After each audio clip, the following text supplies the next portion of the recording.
మిత్రులందరికీ నమస్కారం, శుభోదయం, జై శ్రీరామ్, జై హింద్, జై భారత్. ఈరోజు ఒక విషయం గురించి తెలుసుకుందాం. అహం బ్రహ్మాస్మి అంటే ఏంటి అసలు? చాలామంది అహం బ్రహ్మాస్మి అంటుంటాం. ఆదిశంకరాచార్య అహం బ్రహ్మాస్మి అని చెప్పడం జరిగిందని కూడా మనం వింటుంటాం. అసలు ఈ అహం అంటే ఏంది, బ్రహ్మాస్మి అంటే ఏంటనేటువంటిది ఒక చిన్న విషయం తెలుసుకుందాం. అయితే అహం బ్రహ్మాస్మి, అహం అంటే నేను, లేదా అహం అంటే గర్వము లేదా అహంకారం. బ్రహ్మాస్మి అంటే ఇక్కడ బ్రహ్మ అంటే పరమాత్మ. మనం కృష్ణుణ్ణి కృష్ణ పరమాత్మ అంటాం.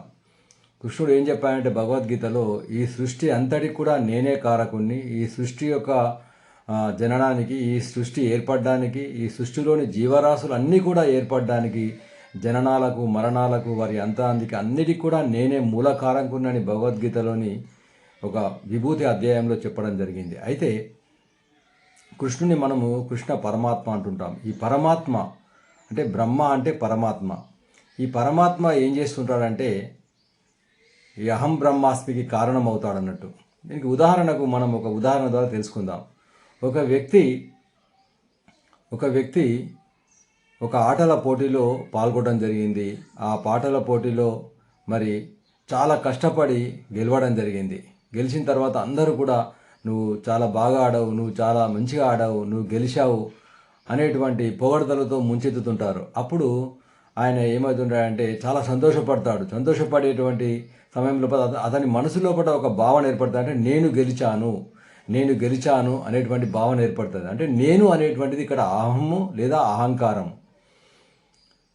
అప్పుడు అంటే నేను గెలిచాను అన్నప్పుడు ఇక్కడ అతని శరీరంలో ఉన్నటువంటి పరమాత్మ మరి ఆ విజయానికి కారకుడు అవుతాడు. అతనిలోని దేహము ఒకటే, చూపు ఒకటే, శరీరంలోని భాగాలన్నీ కూడా ఒక్కటే. కానీ అతను ఏమనుకుంటాడంటే నేను కష్టపడి గెలిచాను అని అనుకుంటుంటాడు. కానీ ఆ గెలుపుకు కారణం ఎవరంటే ఆ శరీరంలోని పరమాత్మ అనేటువంటిది. అంటే పరమాత్మ దేహము అనేటువంటి ఒక సాధనం ద్వారా ఆ విజయాన్ని పొందడం అనేటువంటిది జరుగుతుంది. అట్ ద సేమ్ టైం అదే సమయం లోపల ఒక అవతలి వ్యక్తి అంటే ఓడిన వ్యక్తి బాధపడుతుంటాడు.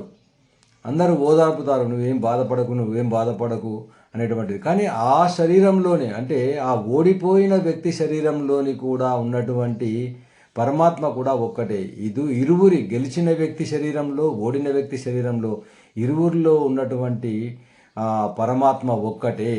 ఇరువురి దేహాలు ఒక్కటే. కానీ ఒక దేహంలో ఓడిపోవడం జరిగింది, ఒక దేహంలో గెలవడం జరిగింది. ఈ గెలుపు ఓటంలకు రెండుకి కూడా కారకుడు ఈ దేహం కాదు, ఈ పరమాత్మ అనేటువంటిది.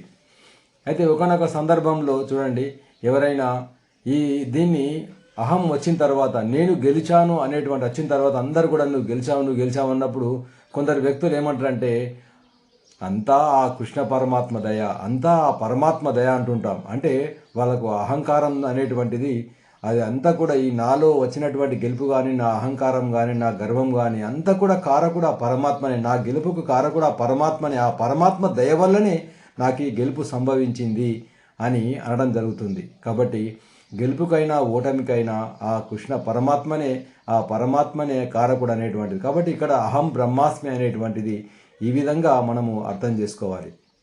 కాబట్టి గెలిచినా ఓడినా దెబ్బలు తిన్నది ఈ శరీరం మాత్రమే, కానీ లోపల పరమాత్మ కాదు అనేటువంటిది. కేవలం పరమాత్మ గెలుపు ఓటములకు కారణమవుతాడు అనేటువంటిది ఇక్కడ నగ్న సత్యం. ఇది అహం బ్రహ్మాస్మి. ధన్యవాదాలు. ఈ వీడియో మీకు నచ్చినట్టయితే అందరికీ షేర్ చేయండి, ఛానల్ను సబ్స్క్రైబ్ చేయండి. దేశం కోసం, ధర్మం కోసం. జై శ్రీరామ్.